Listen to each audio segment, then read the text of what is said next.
Hey, greetings everyone. Lieutenant Colonel Alan West, gubernatorial candidate for the Republican nomination here in the state of Texas.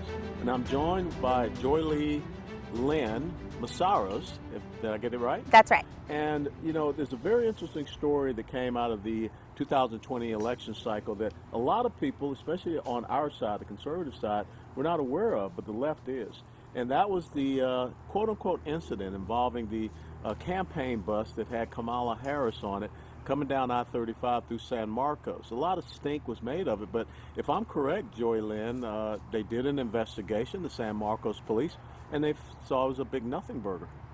Yeah, that's about right. In fact, Kamala wasn't even on the bus. That was just a misconception. Former State Senator Wendy Davis was on the bus and a Biden-Harris campaign staffer along with the Biden bus driver. And we were part of the New Braunfels Trump train that drove alongside of the bus, just proudly showing our support for President Trump and flying American flags and Trump flags. And, you know, we felt proud and excited to show up. President Trump tweeted about it. He said, "I love Texas," and but it was very surprising to see how mainstream media twisted what happened that day. And so what did they come back saying? That the whole story, you forced the bus off of the road. Yes. And, you know, you would think that this was Armageddon for the left, how they were carrying on. Absolutely. We heard things from Ku Klux Klan to white supremacists, racists, bigots. Now, the Democrat Party started the Ku Klux Klan. That's just right. Have that disclaimer. Okay. That's absolutely right. You know, The View, Whoopi Goldberg and her crew on The View said we were emboldened racist bigots crawling out from under our rocks. But if I'm right, there were Hispanic members also. Absolutely. Yeah. Latinos for Trump were present. Yeah. And it escalated very quickly, as mainstream media can do with a false narrative. We found out a few months later that we were getting sued in federal court for driving next to the Biden bus under the Ku Klux Klan law of 1871. What they allege is that we banded. You don't look like a Klansman. I am not. Yeah. They allege that we banded together to suppress black and minority voter rights and premeditated assault, claiming Wendy Davis is white. Yes, Wendy Davis is. So how can you be suppressing? That had nothing to do with why we were there. What brought all of us together were our conservative values. Yeah.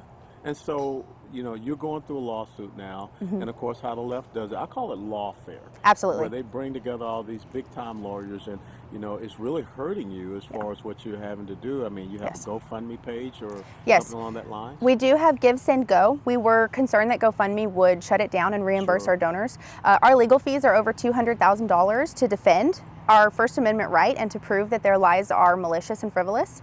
I'm a stay-at-home mom and my husband's a plumber, so that's not money that we have. We cash out our 401k to pay to file the dismissal, and we're fundraising. So you have freedom of speech, last time I checked. You have freedom of expression. Yes. You have the right to peacefully assemble, which is what you did. Yes. You weren't burning down federal buildings. You weren't attacking any police like the Antifa and Black Lives Matter people do.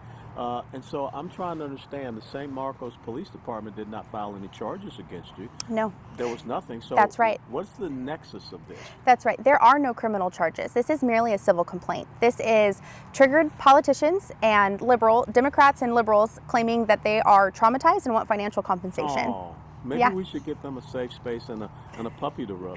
So, but the amazing thing for me is that this is happening in Texas. Yes, it is. And so the leftists in Texas, the progressive socialists, feel so emboldened to go after you, a stay-at-home mother. Yes. It's very concerning when, you know, a party weaponizes the judicial system against average Americans, merely exercising their constitutional rights, which are based on God-given rights.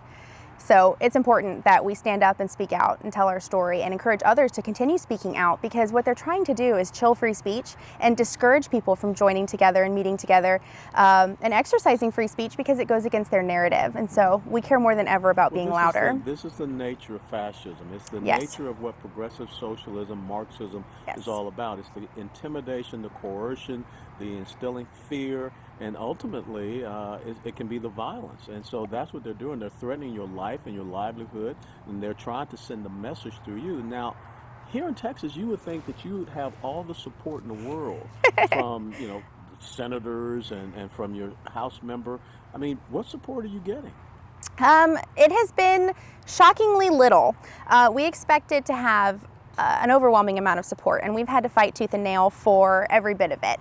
We have had compassion from Chip Roy and Senator Donna Campbell, you know, but not a lot of media coverage, not a lot of publicity so that we can tell other Americans what's going on, other Texans what's happening in their own backyard. And so, it is frustrating not to have the support that we expected to have when this is such a big deal. And I know that if other Texans and Americans knew that this was happening, they would really care and get behind it. So thank you for giving us an opportunity to share our story. It's amazing because just last week I was north of Austin, Texas, in Round Rock, where you had two fathers that were arrested for speaking at a school board meeting.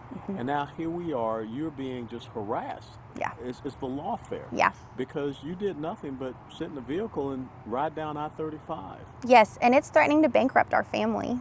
It's scary to go up against a monster. They've got almost 20 attorneys and 2 nonprofits funding this lawsuit, and either the largest or one of the largest law firms in the world. And we just don't have the resources to fight that. We just have to stand on truth and the right side of history and count on God, because we believe He brought us to this more than they think they're picking on us, but we believe God chose us for an opportunity to be bold in the face of for a time such as this. That's right. You're an Esther. Praise God. What's the website that people can go to? How can they support you? Thank you. So we created a website and named it freeforfreedomsake.com. That's based on Galatians 5:1. which says you've been set free for freedom's sake, not to go back to a yoke of slavery. And so that's got a direct link to our platform for fundraising. It has a contribution button that you can click there. That's freeforfreedomsake.com. We post updates as we progress through the legal system. We filed for dismissal. We're waiting to hear if that'll get dismissed. The judge we're assigned to is the judge that overturned the heartbeat bill and lifted the abortion ban before that was struck down by the Fifth Circuit and is now in the Supreme Court. So it's interesting to see where we'll go. Well, I will tell you the words of Sir Edmund Burke is that all that is necessary for the triumph of evil is for good men and women to do nothing. That's and right. I want to thank you for standing up and doing something. And I want to tell you and all the people here in the state of Texas that as governor of Texas, I will not allow the progressive socialist left to bully you and to intimidate you and to threaten you and to use these means of lawfare to try to destroy your lives and your livelihoods. This should not be happening in Texas. It should not be happening anywhere in the United States of America. It's not the reason that I served 22 years in the United States Army, to defend your liberties and your freedoms. So thank you for your courage. Thank you. I'm greatly encouraged, and I appreciate you. Joeylynn. God bless you. All right. Thanks so very much, y'all. And God be with you, and God bless Texas.